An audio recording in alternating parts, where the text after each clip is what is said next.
Assalamualaikum warahmatullahi wabarakatuh. Salam sejahtera untuk kita semua.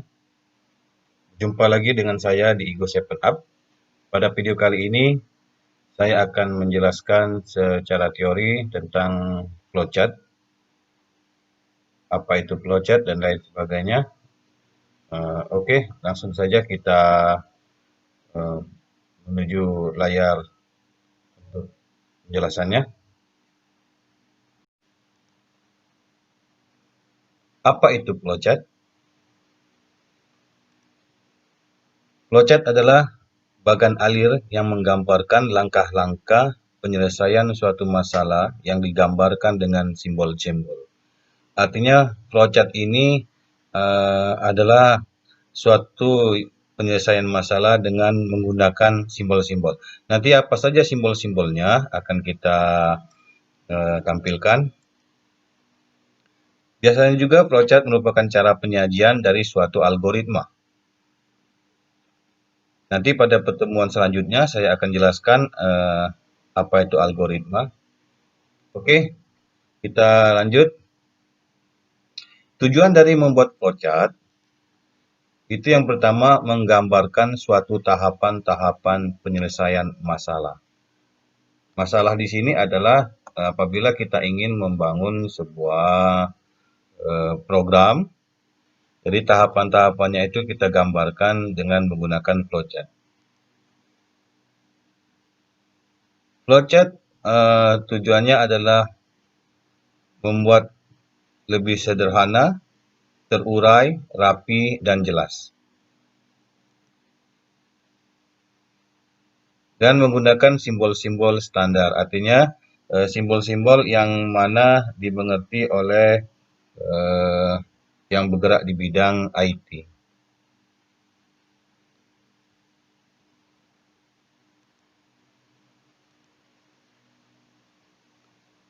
Di sini saya akan menampilkan apa-apa saja simbol-simbol dari flowchart tersebut.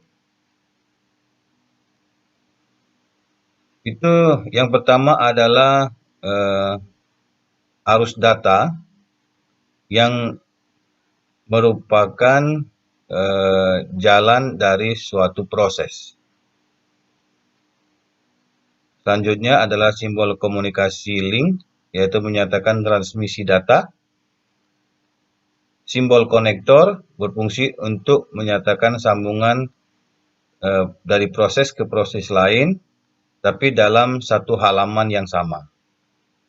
Di bawahnya adalah simbol offline connector menyatakan sambungan dari proses-proses lain, tapi dalam halaman yang berbeda.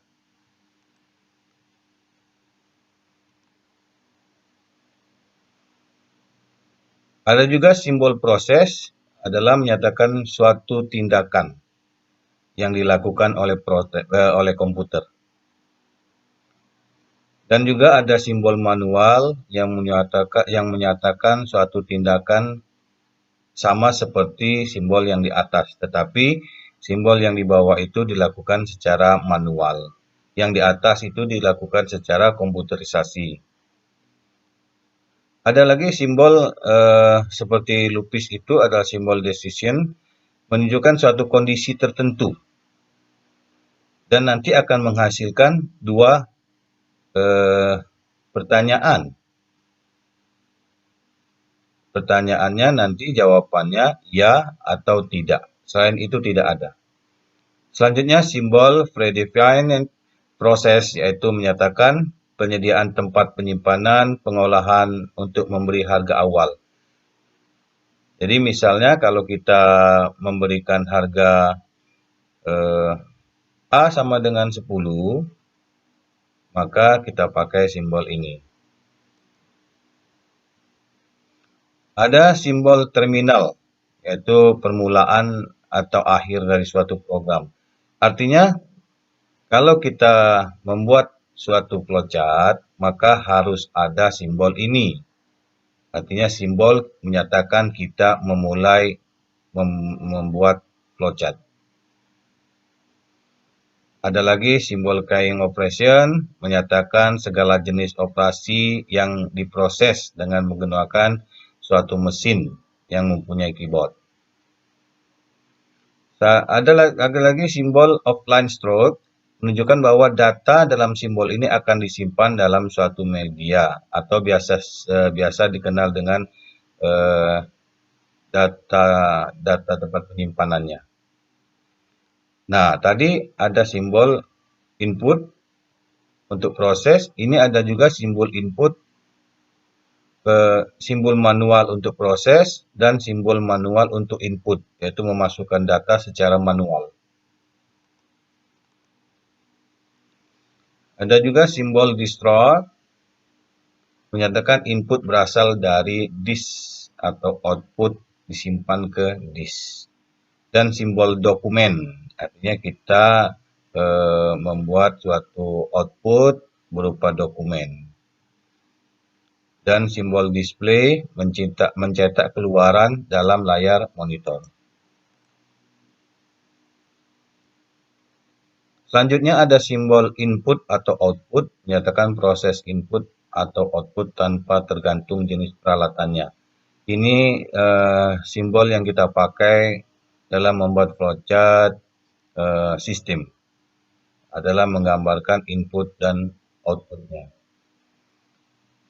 Terus ada lagi simbol untuk card-nya, menyatakan input berasal dari kartu atau output ditulis ke kartu. Simbol magnetik menyatakan input berasal dari pita magnetis atau output disimpan ke pita magnetis. Ini contoh kalau kita menghitung C sama dengan A ditambah B. Jadi kita harus melakukan simbol mulai. Karena setiap flowchart itu harus ditandai dengan mulai. Ini kita masukkan nilai A. Di sini saya gambarkan saja 10, tapi biasanya saya tidak sebutkan, makanya saya pakai simbol input itu bahwa masukkan nilai A. Dan masukkan nilai B, artinya 2 kali ada inputnya. Dan kita proses nilai C itu rumusnya adalah A ditambah B. Maka hasilnya akan kita cetak nilai C itu berdasarkan nilai A ditambah B. Tapi kalau nilai A 10, nilai B 5, itu maka nilai C-nya adalah 15. Itu hanya sekedar gambaran, tapi kebanyakan saya membuat program tidak menentukan nilai, makanya di situ saya pakai simbol input, nilai A dan nilai B. Dan ada simbol selesai. Artinya simbol mulai dan simbol selesai itu sama. Menyatakan bahwa proses ini telah selesai. Oke, itu saja penjelasan dari saya. Jangan lupa like dan subscribe-nya. Nanti kita akan lanjutkan pada video tentang algoritma. Terima kasih. Sampai jumpa kembali. Wassalamualaikum warahmatullahi wabarakatuh.